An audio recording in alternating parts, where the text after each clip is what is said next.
Assalamu alaikum warahmatullahi taala wabarakatuh. Ndugu zangu katika imani, ndugu zangu Waislamu, tunayo furaha kubwa sana kuwakaribisha Eidul Fitr.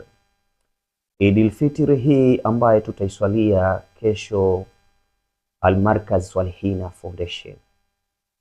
Yapatikana wapi? Basi waweza kuniuliza mtazamaji au Muislamu mwenzangu unayetaka kuja kuswali katika msikiti wetu wa Al-Markaz Swalihina Foundation. Msikiti wetu uko Tegeta Kibo. Tegeta Kibo, wapanda juu kidogo. Ukitoka mjini Posta, ukiwa hapa Tegeta Kibo, wapandisha mkono wa kushoto kwa mbele kidogo. Mtaa kwa maarufu kwa Mama Hela Hela.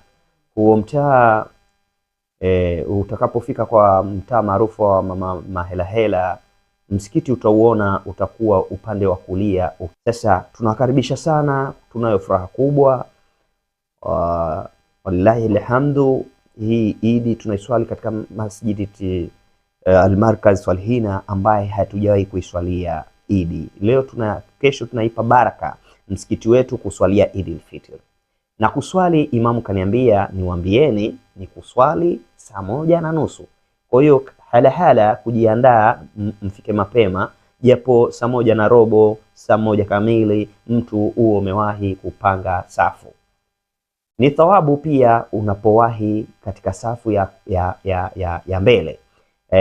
Tunaambiwa katika hadithi ya Mtume Muhammad sallallahu alaihi wasallam, yule mwenye kuswali safu ya mbele anapata ujira wake, na yule mwenye kuswali nyuma, yani safu ya nyuma, kidogo hapo ni kipengele, inahitaji kidogo upewe darasa. Lakini nakwambia ukiwahi safu ya mbele, wallahi alhamdu, utapata baraka nyingi sana.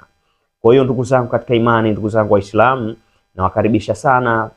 Mimi nikiwa na furaha kubwa ya kuikaribisha Idi hii ambaye tutaiswalia hapa Markaz Swalihina Foundation.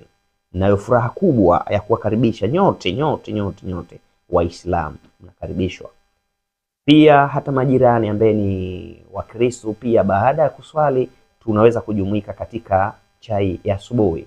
Pia tunawakaribisha ndugu zetu katika imani, majirani. Pia tumeambiwa tuishi na majirani kwa wema.